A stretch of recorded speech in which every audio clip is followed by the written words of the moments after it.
चलिए, मैं नरेंद्र सूर्यवंशी, आप सभी स्टूडेंट क्लास 9th जो आज हमारे इस टिस्टेक लाइव यानी टिस्टेक जो चैनल है हमारा, आप जानते ही है जो हमारे साथ अभी घटना हुई, और उन घटनाओं के बारे में मेरे ख्याल से सारे बच्चों को पता हो गया होगा। लेकिन आप ये देखेंगे कि हम वही विश्वास और वही ऊर्जा के साथ में आप लोगों के लिए फिर से टिस्टेक फॉर यू में आ गए हैं, और आपको ये मैसेज सभी अपने दोस्तों मित्रों को बता देना है कि टिस्टेक पिछले से ज़्यादा ऊर्जा के साथ में, विश्वास के साथ में आप लोगों के लिए फिर से टिस्टेक फॉर यू के साथ खड़ा है। हम ये विश्वास दिलाते हैं कि टिस्टेक के पास में एक एक्सपर्ट की, एक मैच्योर लोगों की या एक्सपर्ट टीम है जो कि आप लोगों को आपकी मंजिल में पहुंचाने के लिए या मंजिल पे पहुंचाने के लिए यह सक्षम है। मैं यही अनुरोध करूंगा सारे बच्चों से कि बिल्कुल घबराने की ज़रूरत नहीं है, क्योंकि सिस्टम जो भी है, लेकिन आप ये विश्वास रखिए कि टिस्टेक का जो एक उद्देश्य है वो उद्देश्य जरा हटके है।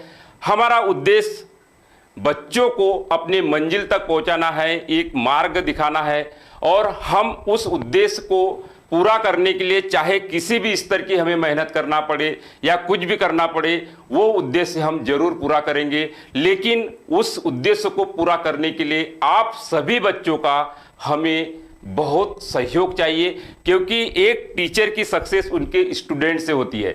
और हमारे लिए जो ये एक टीम है, आप देखेंगे कि हमारे पास में अलग अलग विषयों के अलग अलग विशेषज्ञ है, और वो सभी विशेषज्ञ एक अटूट मेहनत करते हैं, और इतनी मेहनत करते हैं कि वो कहीं ना कहीं आपको उन सारे मंजिलों को पार कराने में सक्षम है।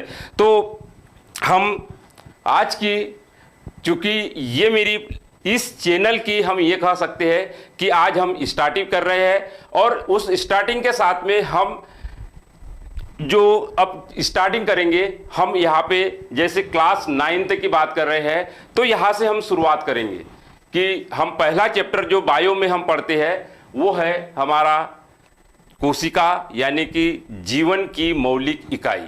बिल्कुल जीरो लेवल से स्टार्ट करेंगे, कोई घबराने की जरूरत नहीं है। बिल्कुल आप एक एक पॉइंट आप बिल्कुल आराम से समझ जाओगे।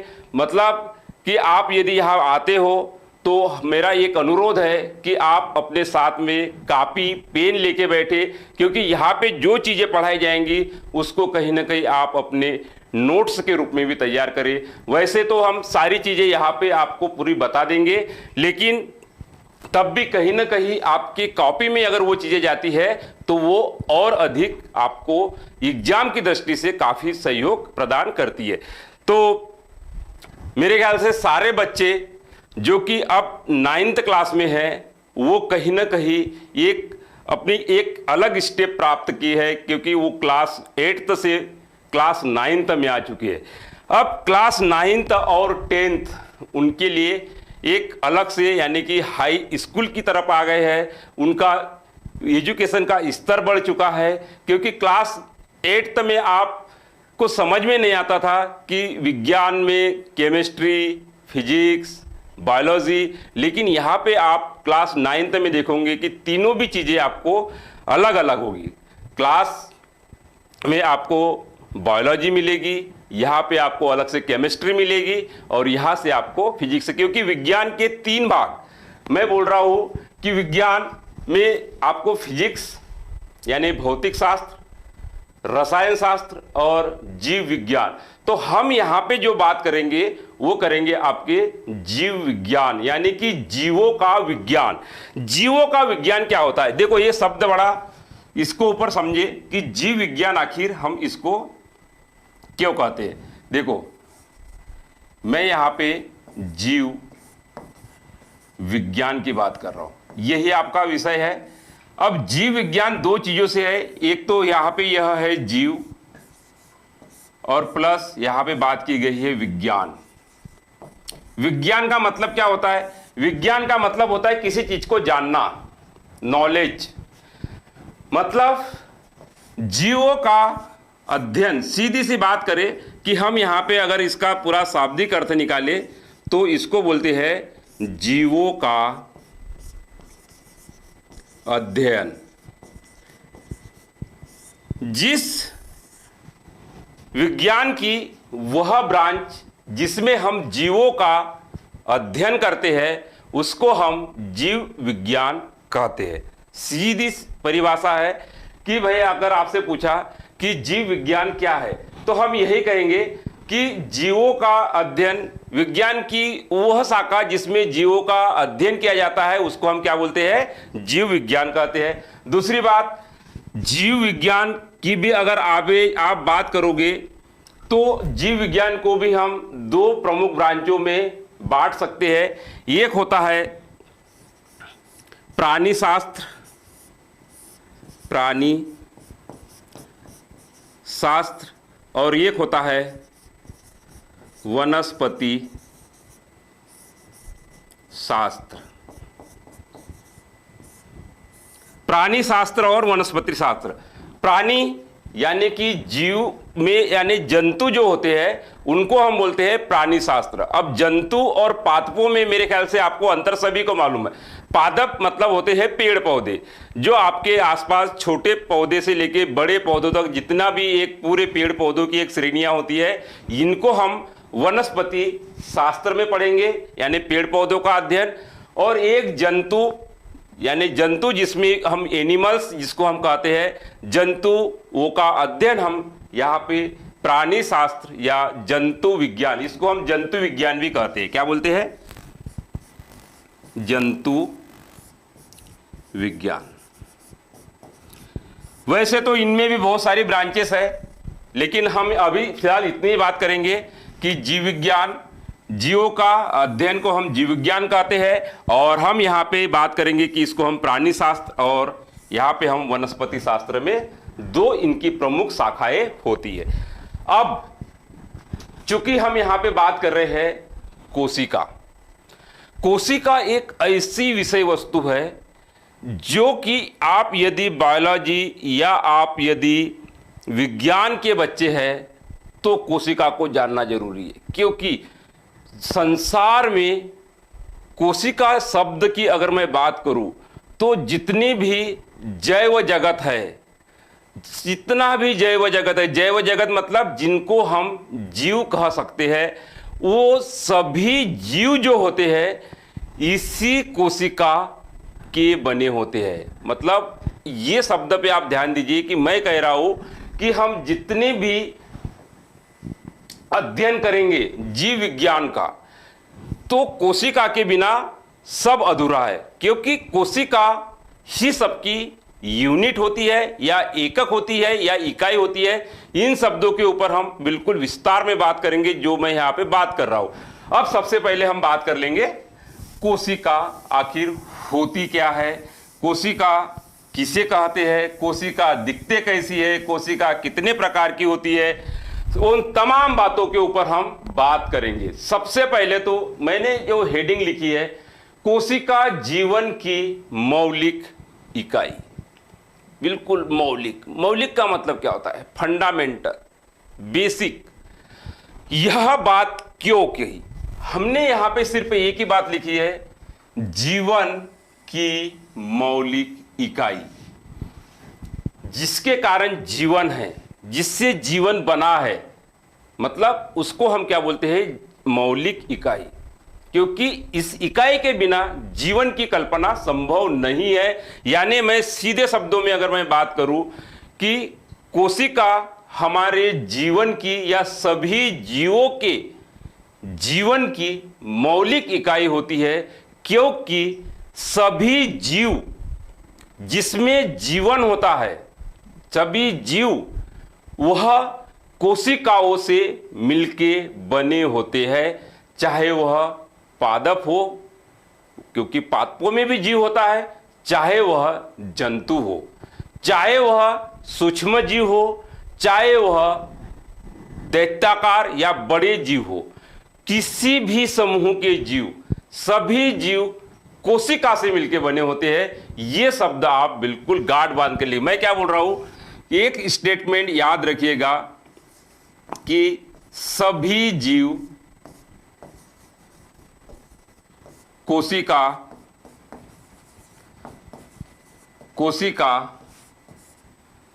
के बने होते हैं,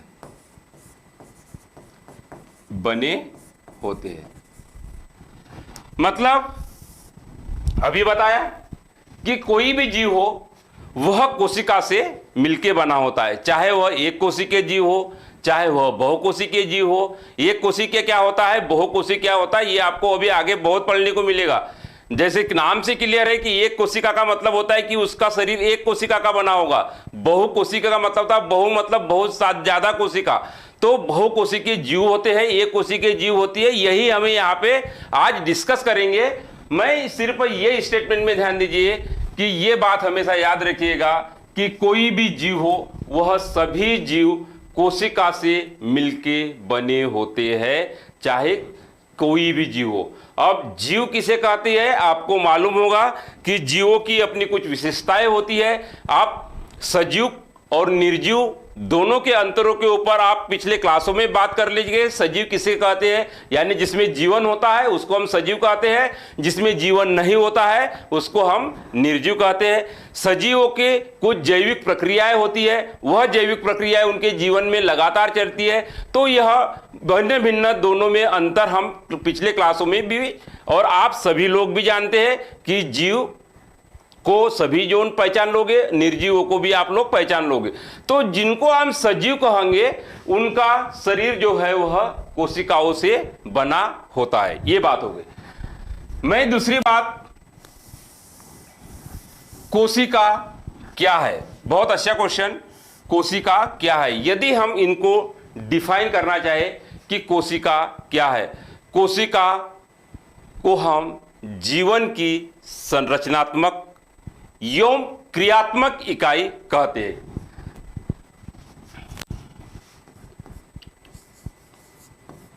कोशिका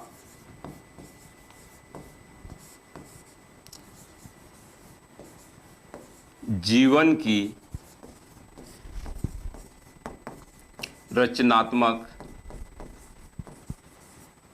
संरचनात्मक एवं क्रियात्मक इकाई है। देखिए बात लिखी है कि कोशिका जीवन की संरचनात्मक एवं क्रियात्मक इकाई होती है। दो चीजों पे ध्यान दीजिए, एक मैंने लिखा यहां पे संरचनात्मक और एक मैंने लिखा यहां पे क्रियात्मक। ये स्टेटमेंट बहुत महत्वपूर्ण है कोशिका के लिए। क्या कि कोशिका जीवन की संरचनात्मक एवं क्रियात्मक इकाई होती है।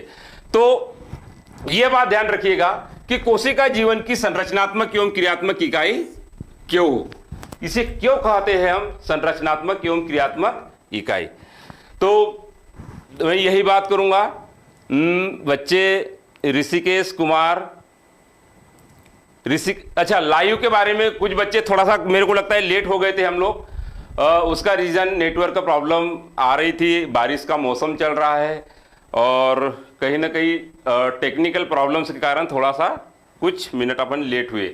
तो तब भी कोई भी मौसम हो, कोई भी समय हो, हम आपके लिए उतने ही एनर्जी के साथ में आपके साथ में खड़े हैं।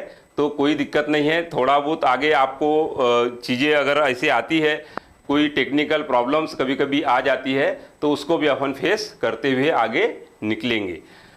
और मैं यही कहूँगा कि जब हम यहाँ पे एक स्टार्टअप कर रहे हैं तो आपको अब आगे का जो चीज़ें होगी वह और भी स्मूथ होगी, क्योंकि अभी आप सिर्फ हम लोगों के लिए एक प्लेटफॉर्म की तरह जो हम आप यहाँ पे हो, हम आप पे है, एक प्लेटफॉर्म पे है। तो दोनों के बीचों में एक विश्वास का रिश्ता होना जरूरी है कि हाँ, यही एक प्लेटफॉर्म है जहाँ पे आपको अपनी मंजिल तक पहुंचाने में ये जो है वह सिद्ध होगा। मैं यहाँ पे बात कर रहा हूं कोशिका जीवन की संरचनात्मक और क्रियात्मक इकाई है। हम यहाँ पे बात करते हैं संरचनात्मक।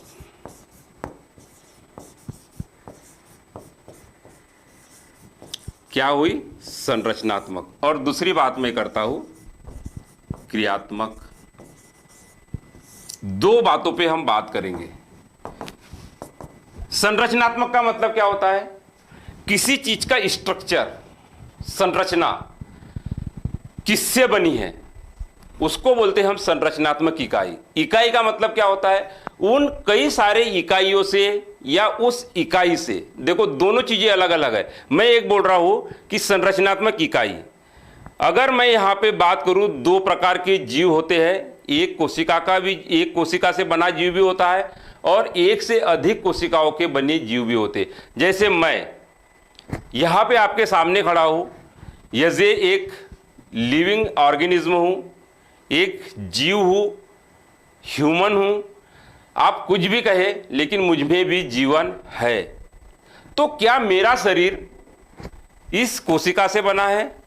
बिल्कुल, मेरा शरीर भी इन कोशिकाओं से बना है। यानी कि मेरे शरीर की जो संरचनात्मक इकाई है वो क्या है?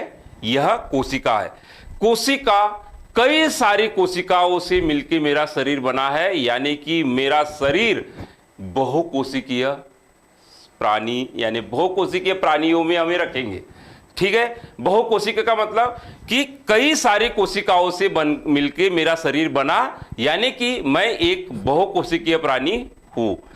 ऐसे ही संसार में एक बहुकोशिकीय भी प्राणी होते हैं और एक कोशिकीय प्राणी भी होते हैं। इसके बारे में भी हम आगे बात करेंगे, लेकिन ये मैं अभी फिलहाल बात कर रहा हूं संरचनात्मक इकाई। तो संरचनात्मक इकाई क्यों बोलते हैं? देखो, किसी भी चीज की संरचनात्मक इकाई वो होती है जिससे मिलके वो चीज बनी होती है। सीधी सी बात। अभी मैं यहां कोशिका की बात नहीं कर रहा हूं, मैं सारी जनरल चीजों की बात कर रहा हूं कि किसी भी वस्तु की या किसी भी चीज की संरचनात्मक इकाई की अगर मैं बात करूं तो हम क्या कहेंगे कि जिससे मिलके वो चीज बनी है उसको हम उसकी संरचनात्मक इकाई।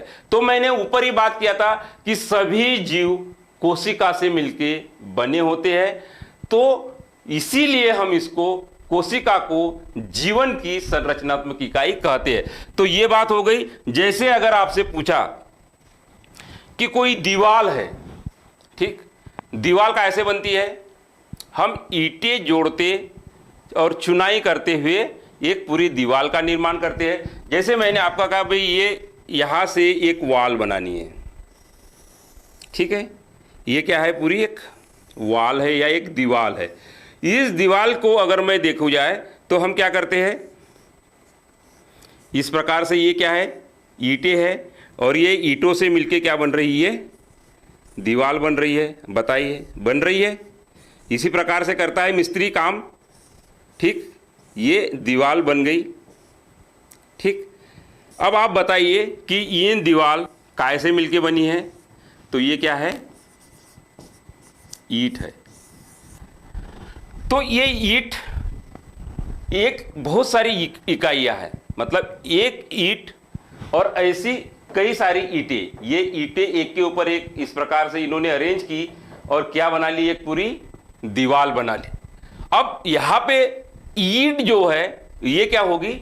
इस दीवार की संरचनात्मक इकाई है, क्योंकि इस दीवार का निर्माण कैसे हुआ है? ईंट से हुआ है।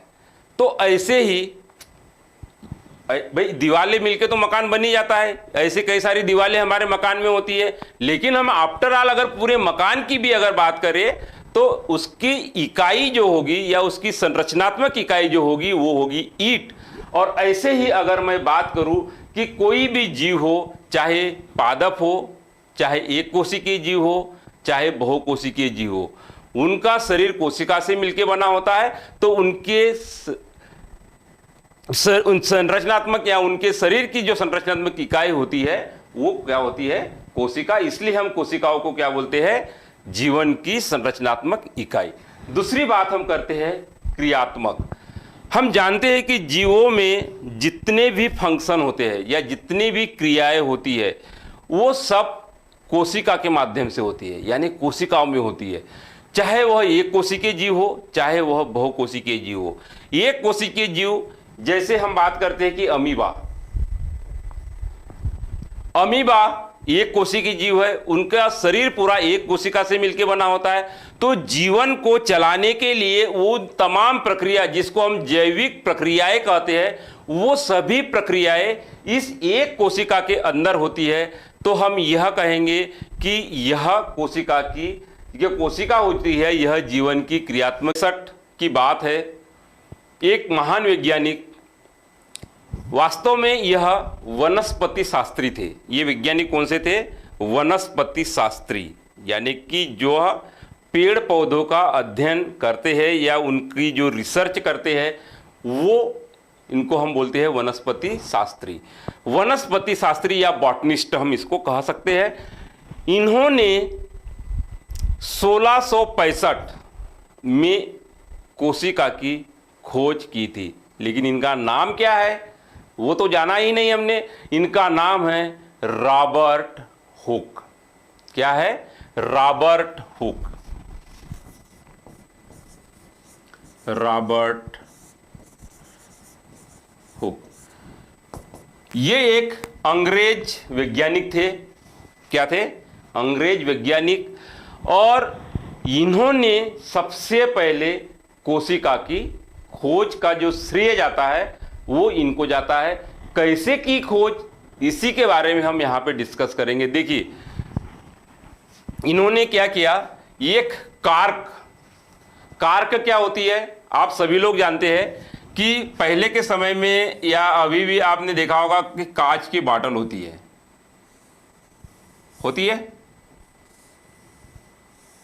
और कांच की बाटल के ऊपर आपने देखा होगा इत्र वित्र की शीशे के ऊपर इस प्रकार से कार्क रहती है।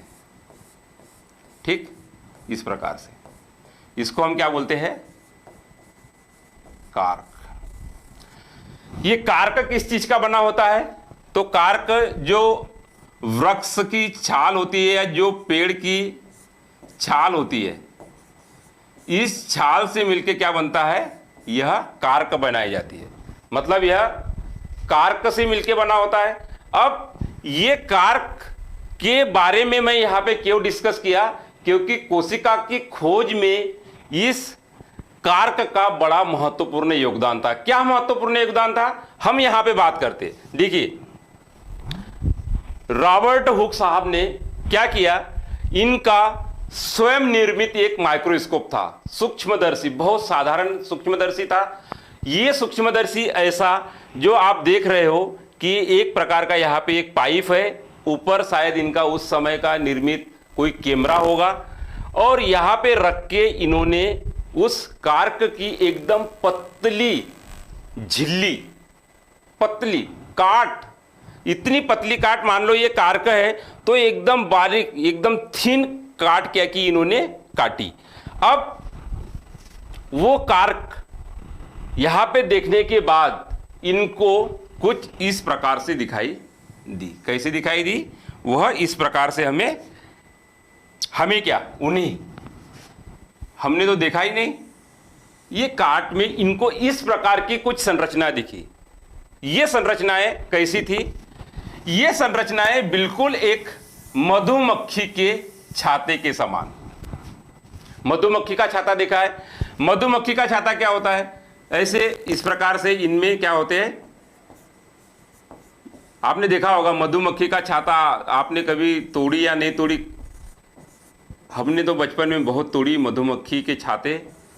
खेत में जाते थे, मधुमक्खी के छाते तोड़ के लाते थे। तो ये इस प्रकार से ये कुछ मधुमक्खी का छाता होता है। अब ये मधुमक्खी के छाते में आपको क्या दिख रहे हैं? ऐसे छोटे छोटे कोष्ठक, कोष्ठ, या हम ये बोल सकते सो कमरे जैसा संरचना। क्या दिखाई दिए? ऐसे छोटे छोटे कक्ष दिखाई दिए, चैम्बर दिखाई दिए। अब ये चेंबर, ऐसे बहुत सारे चेंबर थे वहां पे उस कार्क में। इन्होंने इन माइक्रोस्कोप में, साधारण माइक्रोस्कोप में इन्होंने देखा। ये माइक्रोस्कोप उनके स्वयं निर्मित माइक्रोस्कोप था और यहां पे उनको कुछ मधुमक्खी के छाते के समान इनको संरचना दिखाई दी। और यह संरचना बिल्कुल छोटे छोटे कमरों के समान या छोटे छोटे कंपार्टमेंट थे। यह कि इसको हम इन्होंने कोष्ठक कहा। क्या कहा? कोष्ठ। ये कोष्ठ या जिसको हम कमरा भी कह सकते हैं, और इसी शब्द को हम अंग्रेजी में क्या बोलते हैं? सेल। सेल शब्द लैटिन भाषा का शब्द है, सेलुला से लिया गया है। किससे? सेलुला। सेलुला से बना हमारा सेल, जिसको कि हम क्या बोलते हैं हिंदी में? कोशिका। देखिए, आप सोच सकते हो कि यह शब्द का उपयोग आज भी हम 1665, आप सोच सकते हो कितनी पुरानी बात है, लेकिन इस शब्द का उपयोग आज कितनी भी टेक्नोलॉजी विकसित हो गई, कितना भी विज्ञान आगे बढ़ गया, लेकिन आज भी हम कोशिका को सेल ही कहते हैं या इसको हम कोशिका ही कहते हैं। इस शब्द का उपयोग अजर अमर हो गया है। जब तक कोशिका है, सेल शब्द का उपयोग होते रहेगा। और यह बड़ी इनकी देन थी कि इन्होंने हमारे पास आज एक कोशिका, जिसको कि हम कोशिका विज्ञान कहते हैं, कोशिका विज्ञान जो होता है इसको हम साइटोलॉजी भी कहते हैं। क्या बोलते हैं? साइटोलॉजी, यानी कि कोशिका विज्ञान।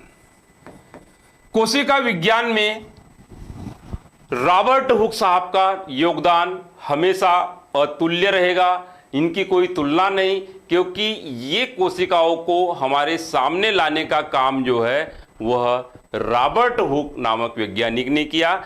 और चूंकि बात यहां पे आप एक चीज देखिए कि इनके द्वारा कोशिका की जो खोज हुई थी वह खोज कैसी है? कोशिका यानी कि जो यहां पे हम बात कर रहे हैं कि ये जो मधुमक्खी के समान जो छाते देखे इन्होंने, या छाते में जो कमरे के समान जो संरचनाएं दिखाई थी, यह क्या थी? मृत कोशिका थी। क्या थी? मृत कोशिका। क्योंकि हम जानते हैं कि कोशिका, ये कार्क जो बनता है वो सूखी लकड़ी का बनता है, सूखी छाल का बनता है। उसका जीव द्रव्य पूरा सूख गया था, सिर्फ उनमें इनको एक कमरे के समान छोटी छोटी संरचनाएं दिखाई दी। मतलब ये मृत कोशिकाएं थी, इसमें कोई जीव द्रव्य नहीं था, कोई कोशिका अंगक नहीं थे इसके बीच में, सिर्फ यह एक मृत कोशिका थी। और इन कोष्ठकों के आधार पर इन्होंने इस शब्द का, सेलुला शब्द का उपयोग किया और यह कोशिका नाम दिया। लेकिन हाँ, विज्ञान जगत में कोशिका को सामने लाने का श्रेय जो है वह रॉबर्ट हुक साहब 1665, ये हमेशा याद रहेगा, सभी को याद रहेगा। जब तक जीवन रहेगा दुनिया में, कोशिका विज्ञान रहेगा दुनिया में, रॉबर्ट हुक साहब को सभी लोग जानेंगे, क्योंकि कोशिका शब्द इनके द्वारा दिया हुआ है। कोशिका को खोज का श्रेय जो अगर हम बात करेंगे तो वह इन्हीं को जाता है, क्योंकि यह इनका अथक प्रयास था। इन्होंने उस समय एक साधारण माइक्रोस्कोप की खोज के द्वारा कोशिका को देखा, समझा, और इन्होंने अपनी एक बुक थी, उस बुक में इनका पूरा विवरण भी दिया हुआ है। ये बात हम यहाँ पे कर ली कि कोशिका की खोज किस प्रकार से हुई, उसके बारे में हमने। तो देखो यहाँ पे कुछ पॉइंट बात निकलते आए कि सेल शब्द का उपयोग क्यों करते हैं। तो आप बोलोगे कि लैटिन भाषा का शब्द है सेलुला। सेलुला का मतलब होता है कोष्ठ या कमरा या कंपार्टमेंट, आप कुछ भी कर लीजिए। तो वहीं से हमें सेल शब्द लिया है। और अगर रॉबर्ट हुक साहब के बारे में आएंगे तो यहाँ पे जो कोशिका की खोज हुई यह मृत कोशिका थी, क्योंकि कार्क की कोशिका होती है, सूख जाती है, कोशिका का जीव द्रव्य खत्म हो जाता है, तो वह यहाँ पे सिर्फ इन कमरों के आधार पे इन्होंने उस संरचना को कोष्ठक कहा, कमरा कहा, और लैटिन में इसी को हम सेलुला, और सेलुला से हम सेल शब्द का उपयोग करते हैं। तो ये बातें। अब हम अगली बातें करेंगे कि कोशिका के विभिन्न प्रकार। कोशिका कई रूपों में पाई जाती है। चाहे हम बात करेंगे कि एक ही प्रकार के जीवों में भी अलग अलग कोशिकाएं पाई जाती है, या हम एक बात करेंगे कि कोशिका जो है इनका रंग, रूप, आकार आपको यहां पे देखने को मिलेगा। मैंने यहां पे बात की कि ये जो कोशिकाओं के आपको विभिन्न रूप दिखाई दे रहे हैं, मैं यहां पे आपको यही अवगत करना चाह रहा हूं कि कोशिका के विभिन्न प्रकार के रूप। अगर मैं बात करूं मेरी, या मैं बात करूं आपकी, आप सभी जीव हैं, हमारा शरीर कोशिकाओं से मिलकर बना होता है। लेकिन मैं यहां पे बात करूंगा कि कोशिका हमारे शरीर में अलग अलग प्रकार की होती है। शरीर कोशिकाओं से मिलकर बना है, लेकिन उनके भी अलग अलग कई प्रकार होते हैं, क्योंकि अलग अलग कार्य करने के लिए कोशिकाएं क्या होती है, उनके अनुरूप बन जाती है। जैसे हम देख रहे हैं, अगर मैं यहां से इधर बात कर लूं, देखिए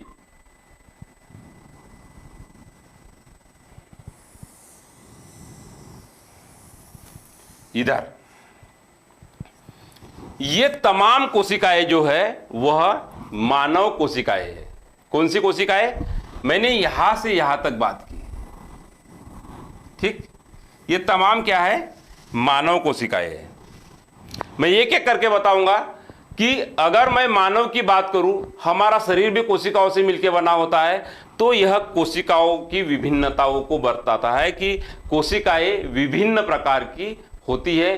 कोई कोशिकाएं छोटी भी होती है, कोई कोशिका बड़ी भी होती है, आकार अलग अलग होता है। तो हम यहाँ पे बात करेंगे कि जैसे मैं बात करता हूं कि हमारे शरीर में रुधिर पाया जाता है, तो रुधिर में भी कोशिकाएं होती है। आपने देखा होगा श्वेत रक्त कणिका और लाल रक्त कणिका। अगर मैं बात करूं कि ये वाली जो है ये क्या है? श्वेत रक्त कणिका है, और ये श्वेत रक्त कणिकाएं या ये कोशिकाएं जो है वह कुछ इस प्रकार से दिखाई देती है। अगर हम बात करें, इसको हम बोलेंगे WBC। ये है लाल रक्त कणिका। हमारे शरीर में लाल खून में लाल रक्त कणिका पाई जाती है, इसको हम कोशिका कहते हैं। ये लाल रक्त कोशिका का आकार कुछ ऐसा पाया जाता है। ये हमारी पेशियां होती है। पेशियां ये भी कोशिकाओं से बनी होती है। तो यह पेशियों में हमने देखा होगा कि जो हमारी हड्डियां होती है, हड्डियों पे जो पेशियां पाई जाती है, इसको हम स्केलेटल मसल कहते हैं। यहाँ पे जो हृदय में पेशियां पाया जाता है, इसको हृदय पेशी कहते हैं। और ये जो चिकनी प्रकार की पेशियां होती है, इसको हम स्मूथ मसल्स कहते हैं। ये भी कोशिका के ही प्रकार है। दूसरी बात, यहाँ पे हम बात करें, पहले ये बात कर लेते हैं कि ये जो है, जो कि हाँ, ये वाली जो पेशियां आपको दिखाई दे रही है, अगर हम यहां पे बात करें तो ये होती है वसा कोशिकाएं। क्या होती है? वसा। हमारे यहाँ पे जो चर्बी होती है, वो चर्बी को लिए हम यहाँ पे जिम्मेदार होती है, वो भी एक कोशिका होती है, जिसको हम वसा कोशिका कहते हैं। ये वाली जो कोशिकाएं दिखाई दे रही है, ये तंत्रिका कोशिका है, जिसमें हमारे शरीर में जो संचार होता है, यानी कि हमें किसी ने चिमटी ली, उसकी सूचना अगर मस्तिष्क तक जाती है, तो वो भी कोशिकाओं का एक नेटवर्क होता है, जिसे हम क्या बोलते हैं? तंत्रिका कोशिका। और एक बात याद रखिएगा कि मानव शरीर की सबसे लंबी कोशिका जो होती है वो होती है तंत्रिका कोशिका। ये कई बार कंपटीशन में ये क्वेश्चन आ चुका है कि हमारे शरीर की सबसे लंबी कोशिका कौन सी है? तो यह तंत्रिका कोशिका होती है, जो कि सबसे लंबी कोशिका होती है। ये होती है स्पर्म या शुक्राणु होता है। ये मानव जनन कोशिका होती है, और ये मानव जनन कोशिका जो कि नर जनन कोशिका होती है। दूसरी बात अगर मैं करूं कि यहाँ पे तो यह होती है मादा जनन कोशिका, जिसको कि हम फीमेल गेमिट कहते हैं। ये की बात करें तो ये कई सारी कोशिकाओं के बारे में हमने बात की। ये होती है अस्थि कोशिका, अस्थि यानी कि हड्डियों के निर्माण की कोशिका।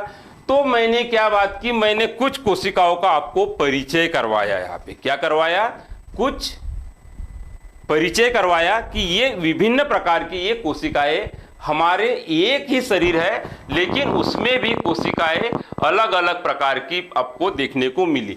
अब मैं यहां पे बात कर लेता हूं ये कोशिका वाली बात। तो ये कोशिका में जैसे हम बात करें क्लेमाइडोमोनास, अमीबा, पैरामेसियम, यूग्लिना, ये क्या है, ये कोशिकीय जीव है। मतलब इनका पूरा शरीर ही एक कोशिका है। ये कोशिका का मतलब क्या होता है कि भाई जब कोशिका, एक कोशिका से शरीर बना है तो इनकी कोशिका ही इनका शरीर है। क्या है, इनकी कोशिका ही इनका शरीर है, क्योंकि एक ही कोशिका है, इनके पास में कोई अलग कोशिका नहीं है। इनके शरीर में भी ये तमाम जो कोशिकाएं होती है ये अलग अलग कार्य करने के लिए होती है, लेकिन यहाँ पे एक कोशिका में भी वो तमाम कार्य होते हैं। इसीलिए तो कोशिका को क्रियात्मक इकाई कहते हैं, क्योंकि प्रत्येक कोशिका हर कार्य को करने के लिए सक्षम होती है। ये पॉइंट बहुत इंपॉर्टेंट है कि एक कोशिका सभी कार्यों को करने के लिए सक्षम होती है। क्यों होती है, क्योंकि इसमें कोशिका अंगक पाए जाते हैं और हर कोशिका अंगक एक कार्य करने के लिए, एक विशिष्ट कार्य को करने के लिए सक्षम होता है। मैंने क्या बोला, पॉइंट की बात करी कि कोशिकाओं के अंदर कोशिका अंगक पाए जाते हैं। कोशिका अंगक क्या करते हैं, किसी विशिष्ट कार्य को करने में सक्षम होते हैं। यानी कि एक कोशिका अंगक किसी विशिष्ट कार्य को करता है, दूसरा किसी अलग कार्य को करेगा, तीसरा किसी और कार्य को करेगा। मतलब कुल मिला के जितनी जरूरी चीजें शरीर को चाहिए या जीवन के प्रक्रम को चलाने के लिए चाहिए, वो सभी महत्वपूर्ण कार्य जो है वह एक कोशिका परफॉर्म इसलिए कर पाती है कि इनके अंदर जो कोशिका अंगक होते हैं वो कोशिका अंगक सभी कार्यों को करने में सक्षम होते हैं। कोशिका अंगों के बारे में आगे डिटेल में बात करेंगे, यहाँ पे सिर्फ हम समझने के ऊपर बात कर रहे हैं, बाकी तो आगे पूरी चीजों को हम एक एक करके यहाँ पे डिक्लेयर करेंगे। तो एक कोशिका, ये सारी चीजें यहाँ पे आपने, यहाँ पे ये जीवाणु कोशिका, और यहाँ पे हम बात करेंगे कि ये सारी तमाम कोशिकाओं का विविध प्रकार का एक संसार है। यानी कि हम यह कह सकते हैं कि कोशिका कई प्रकार की पाई जाती है। इनका रंग, रूप, आकार जो है इनके कार्यों के अनुरूप हो जाता है, क्योंकि हम जानते हैं कि हमारा शरीर एक ही है, लेकिन कोशिकाएं देख सकते हैं कि पेशी कोशिका, लाल रक्त कणिका, श्वेत रक्त कणिका, तंत्रिका कोशिका, जनन कोशिका, नर जनन कोशिका, मादा जनन कोशिका, वसा कोशिका, ये देख सकते हो कि कितनी सारी कोशिकाएं हमारे शरीर में जो है वह पाई जाती है। ये है सब कोशिका ही है, और इन्हीं के द्वारा हमारा शरीर जो है वह निर्मित होता है। तो ये बातें हम यहाँ पे तमाम आज यहाँ पे की। अब देखिए, मैंने यही बात की कि कोशिका का आकार, आकृति उनके कार्यों के अनुरूप होती है। हम डिस्कस कर चुके हैं कि तमाम कार्य जो है वह कोशिका अगर देखा जाए तो पर्टिकुलर उस कार्य के अनुरूप बन जाती है जो कार्य उसको करना होता है। क्योंकि देखिए, विशेषज्ञता की यही बात होती है कि जो काम हमें करना होता है उनके अनुरूप आप बन जाओ तो यह कार्य बड़ा आसान होता है। तो प्रकृति ने कोशिकाओं का अगर काम को बांटा, क्योंकि बहुकोशिकीय जीवों में अगर हम बात करें, देखो हम बार बार बात कर रहे हैं बहुकोशिकीय क्या है और एक कोशिकीय क्या है। हम अगर कोशिका को पढ़ते हैं तो कोशिका के आधार पे जीवों का वर्गीकरण, देखो यहां पे एक बात करते हो,